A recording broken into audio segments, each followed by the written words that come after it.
You're listening to Experience, a social commentary by Anubhav.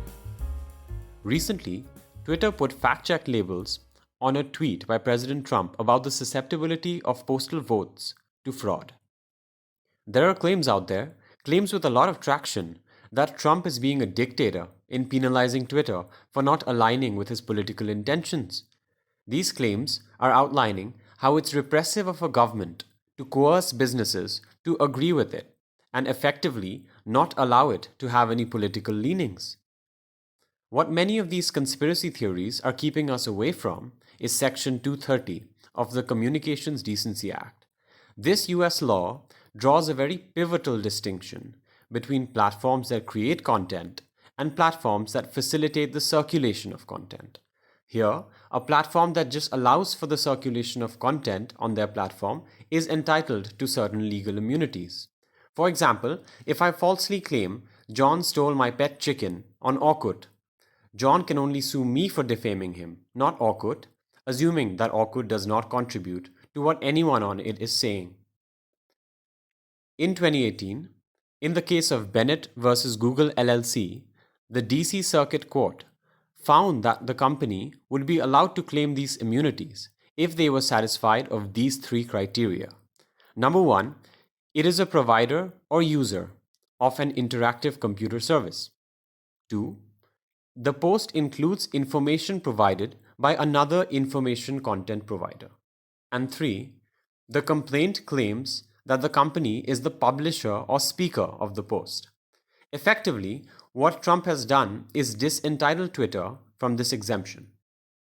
In context of the law, it becomes apparent that Twitter is taking up a view on the subject.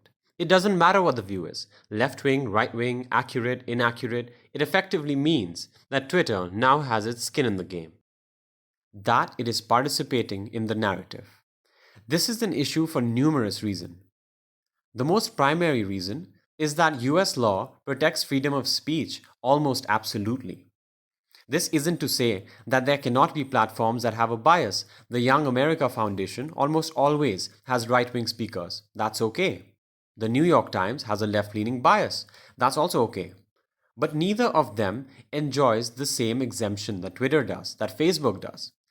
Twitter has gotten to the position it is in today because of its lack of participation in public discourse, claiming to be a democratic platform. Now that it has established itself as one of the front-running forums for public discourse, it wishes to retrospectively change its approach.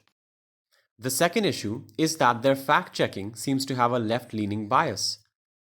Many politicians, perhaps even including Trump, have made other factually flaky comments on Twitter, but Twitter only chose to intervene on a partisan matter.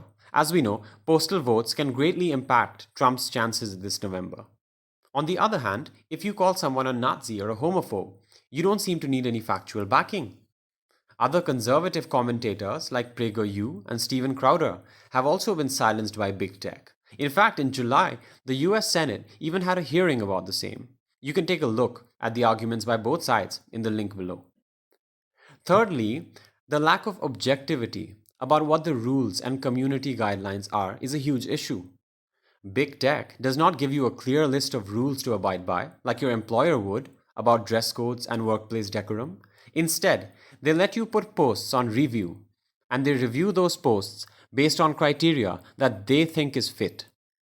Their rules include words like hateful conduct, which have no basis in law.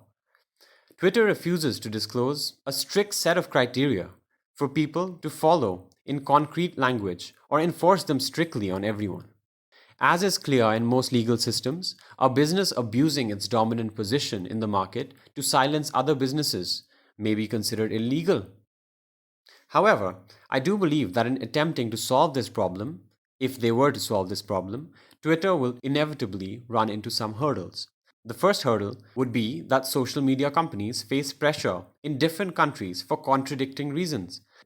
Most of this fiasco started when big tech faced pressure to fact-check their data in several countries, some of which even accused them of spreading fake news. Twitter must also cater to a global community, which comprises of users from various countries. Some countries are more liberal with free speech than others. Law is also more different than similar in most countries? Can big tech retain its consistency in a universe where it has to cater to all requirements of all countries? Should it be forced to? Is there a middle ground? If so, what is it? Having the dominant position that they do in the public discourse today, should these companies consider revising their approach? Let me know your thoughts on my YouTube and my Instagram.